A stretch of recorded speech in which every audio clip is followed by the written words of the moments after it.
Man, what's up, everybody? Welcome back to another episode of EOS. It's 1090 Jake. When I'm rocking with y'all rocking with me. And for this video, let's get right into it. When it comes to killer rappers, a few names may come to mind. But just outside of Houston, Texas, a new killer would emerge into the spotlight with a smile. Reign of terror. Now, documented gang leader Christian Cavazos will spend life in prison. He killed 5 people in 4 months and pled guilty to it. A judge sentenced him today after prosecutors showed some of these murders were captured on video. When Cavazos drove by with other gang members shooting. Dozens and dozens of rounds. Gang, we gon' come to the shoot, let 100 out. Nigga playing, get popped in his forehead. All that folks on the drink, get a whole day. Spin the block, then we left about 4 days. Shamil McGowan's son Ryan was shot in his car in September 2019. He kept hunting my son down like an animal. I'm finna ass up with a spaz ass. Take his ass out with a trash ass. No slick dish and my niggas gon' blast back. Harris 911, what's the location of the emergency? If it on my side, my clip twitching. None of these niggas gon' stop clip switching. These niggas switch clips every week. We don't do no skipping, hit every street. How can I help you? There is a lot of gunfire going on outside. Okay, how many shots have you heard? How many shots have we heard? Probably 20. Okay. More than 20. You said what I did and I'm clapping the witness. Clap. Y'all niggas gonna be in this hole. Y'all niggas gonna be in this hole with me. Listen. Don't catch somebody, you gonna be in this hole with us, okay? Can you please let me talk? Hey, Bro. A rap beef would turn into a brutal killing spree, and in less than 4 months, a rival rapper was missing part of his skull, while 5 others were left dead. No one was spared. A 22-year-old cameraman died before his camera hit the ground. Grandparents were gunned down outside of their home, and the rapper's mother would even be arrested for allegedly using her old job to find her son's enemy's address so he could attack. The suburbs of Houston were being terrorized, the feds were being called in, and in this video, we're going to be breaking down the murderous history of Texas rapper GUERO10K. Born in 2001, Christian Cavazos Jr. would grow up in the suburbs of Houston, primarily around Cypress and Jersey Village. With Mexican parents, he'd be nicknamed Güero, a Spanish term for someone with fair skin. He'd play football for Campbell Middle School, and early photos would show he came from a large, middle-class family. Even those on Reddit would point out how it seemed he had a great childhood, and the fact that he was in a 2-story home, or how he and his sister had prescription glasses and she had braces. These were all signs of money, or at the very least, parents that cared. But things aren't always as they appear. Then I got the drum. Then I got more clips. It's the 762 for me. Christian Cavazos Sr. would stand out in family photos, while Güero's mom didn't appear in any. His father's appearance and demeanor didn't match the rest of his family, and he never smiled. It's said both parents would remain in Güero's life, but the influence they had is unknown. As Güero reached his later teens, his appearance would drastically change. He'd attend Cypress Ridge High. I got 100 rounds on me, can't trust me in soul. I watch my own back, that's all I got. You niggas ain't with me, these bitches ain't with me. And multiple videos of Güero fighting would make their way online. It was clear Güero was nice with his hands, but the violence would quickly progress. 20 minutes from Jersey Village was another suburb named Greenspoint, just north of Houston. This was home to a rapper named Cash Out Ace. It isn't clear how or why things started, but when the match lit, the streets were on fire. GUERO10K was a member of a gang known as 10K, while Cash Out Ace was a member of Cash Out, and on September 6, 2019, the first body would drop. So far, no one has been arrested. The shooter still on the loose. Detectives say pistols and a rifle were fired up and down this block.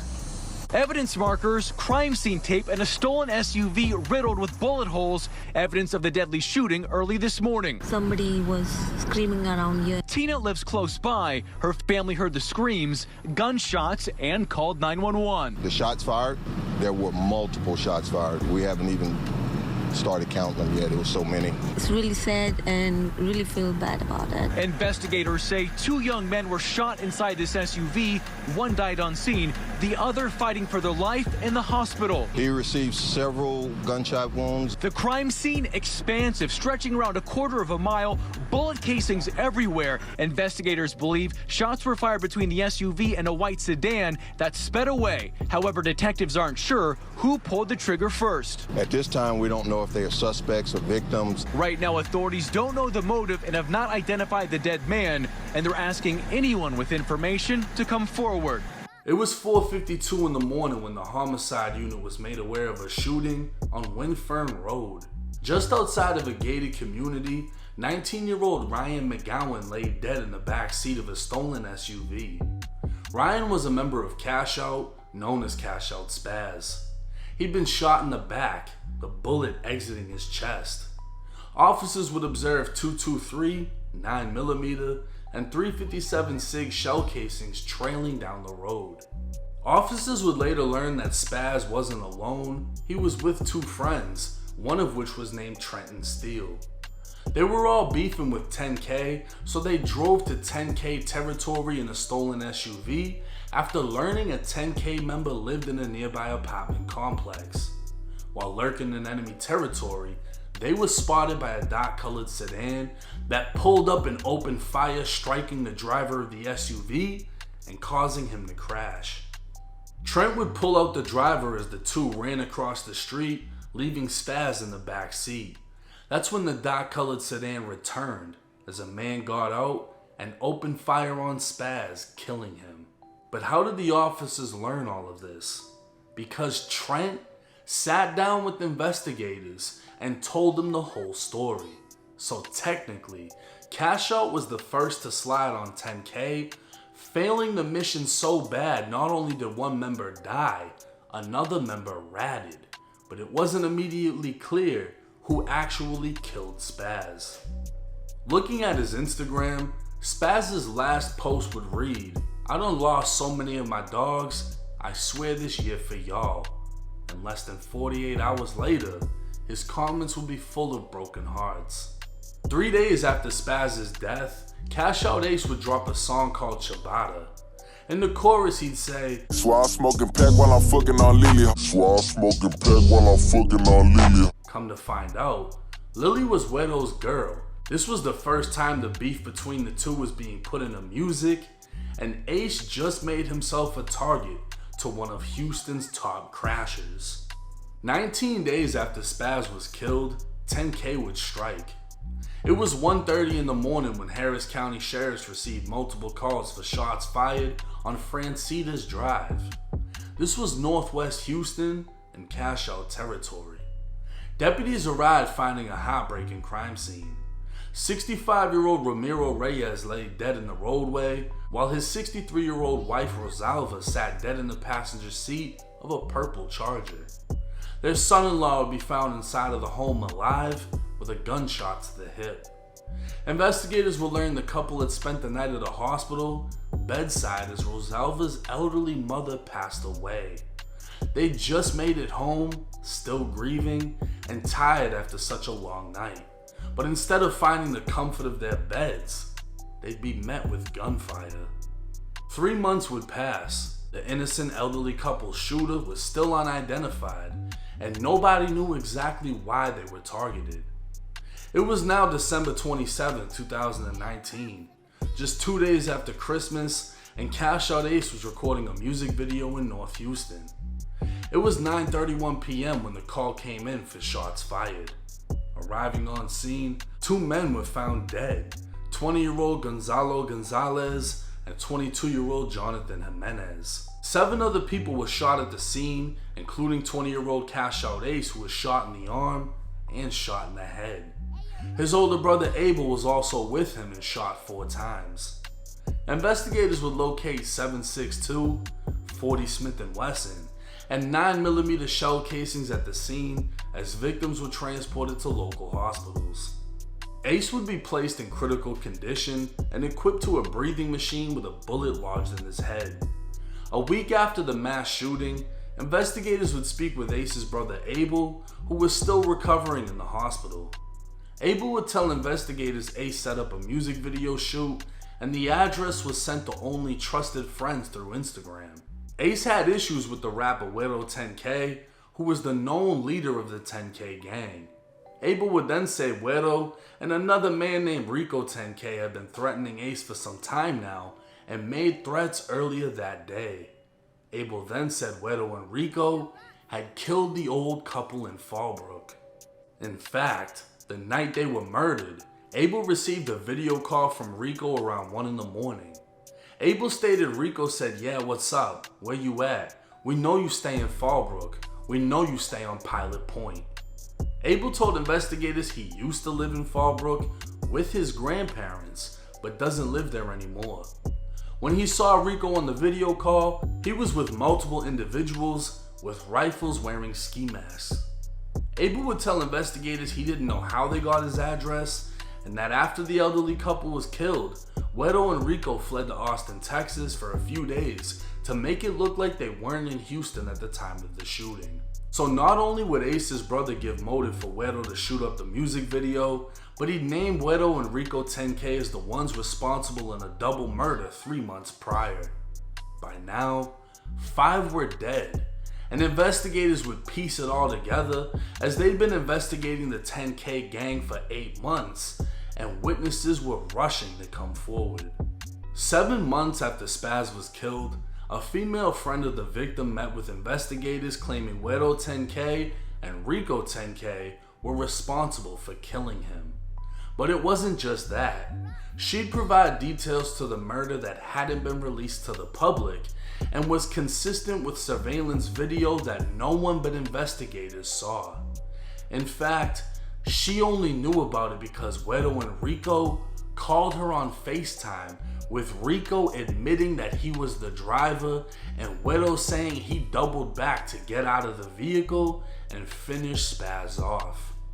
This was consistent with what Trenton Steele witnessed, as he saw the shooter's vehicle come back and a man get out firing into the back seat of the SUV, killing Spaz.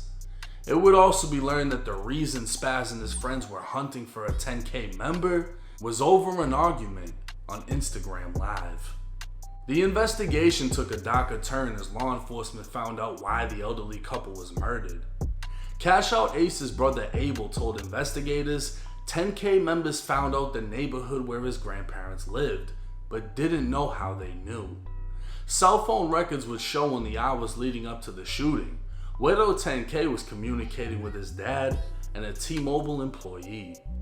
The dad allegedly texted Guero's mom, Christina, to see if she could find an address associated with a number.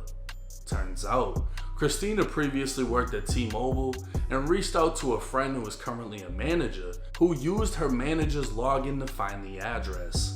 The phone number belonged to Cash Out Ace's brother Abel and revealed his grandparents' address. Guero and Rico were yet again trying to up the score after already killing Spaz, and while in the neighborhood of the address they were given, they spotted a purple Charger they thought belonged to Abel and followed it home. With Rico driving, Guero opened fire. Kelvin, a member of 10K, would be arrested and would be the first to fold on 10K. He'd tell investigators they spotted the music video shoot, so he did a U-turn. Traveling past for the second time, Guero opened fire with an AK-47 while Rico fired a pistol hanging out of the sunroof, and a third shooter named Roman Wise fired a pistol from the back seat. But that wasn't all. Kelvin was trying hard to get himself a deal, knowing just for driving he'd be facing life, if not worse. He told investigators he was there when GUERO10K and Rico10K saw on the news that they killed an elderly couple. But he said they weren't sad, they were happy, figuring they'd killed Abel and Cash Out Ace's grandparents. An overwhelming amount of evidence would lead to the downfall of the 10K gang, as everyone involved was arrested, and under Texas law, for capital murder, they faced death by execution. Kelvin, the driver who snitched on the rest of 10K, took a plea deal and would be sentenced to 20 years in state prison, with 3 years time served, leaving him with 17 years left. Under Texas law, he'll be eligible for parole in the next 8.5 years.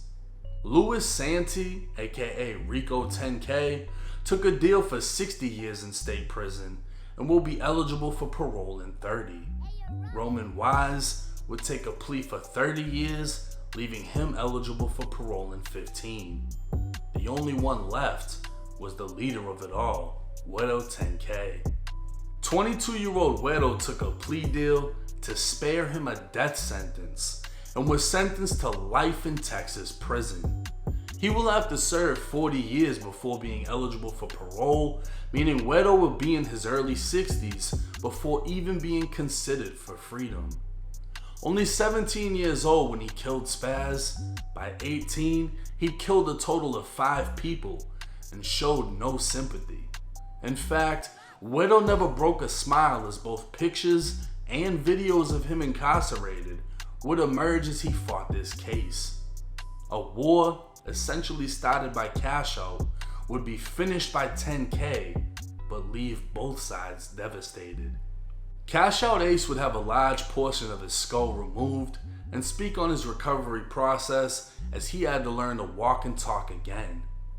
Ace would continue on his career with his brother Abel at his side, both men surprisingly still claiming ties to the Crips and Hoover Street gang, although Abel cooperated against 10K by providing investigators information and saying they were responsible for the elderly couple's murder.